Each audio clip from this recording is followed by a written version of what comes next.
Alors Bezrat Hashem, j'aimerais dédier cette vidéo aujourd'hui pour tous les élèves de la Kita Vav de Merkaz HaTorah qui aiment suivre mes interventions. Elle a été offerte par l'un des élèves de la classe. Qu'Akadosh Baruch Hu les bénisse de toutes les brachot, qu'ils puissent grandir en Torah, en Maasim Tovim et éclairer le monde de leur Torah. Amen, Ken Yirah Ratzon. Alors, vous savez, j'aimerais aborder avec vous aujourd'hui un sujet extraordinaire. Je peux vous assurer, si on saisit bien ce qui est marqué ici, on n'aura plus aucune épreuve dans notre vie qui nous fera peur. Et je vais vous dire pourquoi.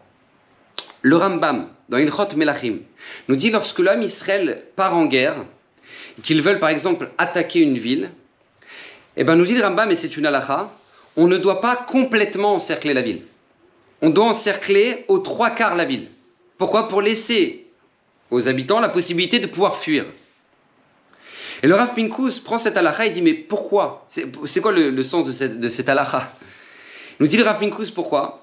Parce que justement, si on encercle complètement la ville et qu'on laisse aucune issue, les gens vont se retrouver dans une telle situation qu'ils vont développer en eux des forces colossales qui vont mettre l'attaquant en danger.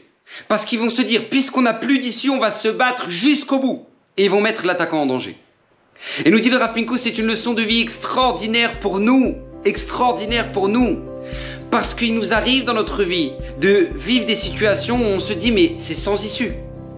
Que ce soit une maladie, que ce soit des problèmes de parnassa, que ce soit des problèmes de shalom bayit, peu importe. Mais on se dit mais c'est sans issue. Et là le Rav Pinkus nous dit non. Sache que justement lorsque tu ressens que c'est sans issue, c'est là que tu peux développer les plus grandes forces que tu as en toi. On a une preuve extraordinaire à travers l'ouverture de la mer. Lorsque les Bnei Israël sont sortis d'Égypte, ils sont arrivés devant la mer, ils avaient la mer devant eux, les Égyptiens derrière, les bêtes féroces de chaque côté, ils se sont dit mais comment on va faire? On est sans issue. C'est justement là que Nachshon ben Aminadab va développer en lui la plus grande émouna possible, inimaginable. Il va se jeter à l'eau et il va ouvrir la mer. Rabotai, c'est exactement la même chose dans notre vie. Sachez que lorsque maintenant on est dans une situation difficile, lorsque maintenant on a l'impression qu'on est sans issue, c'est là qu'Akadosh Baruch Hu nous donne les forces de pouvoir, Bezrat Hashem, développer en nous le maximum de notre potentiel pour sortir de cette difficulté. Donc que Bezrat Hashem on puisse tirer une magnifique leçon de ce Rambam, qu'Hashem vous bénisse, passez un excellent Shabbat et bracha v'atzlacha.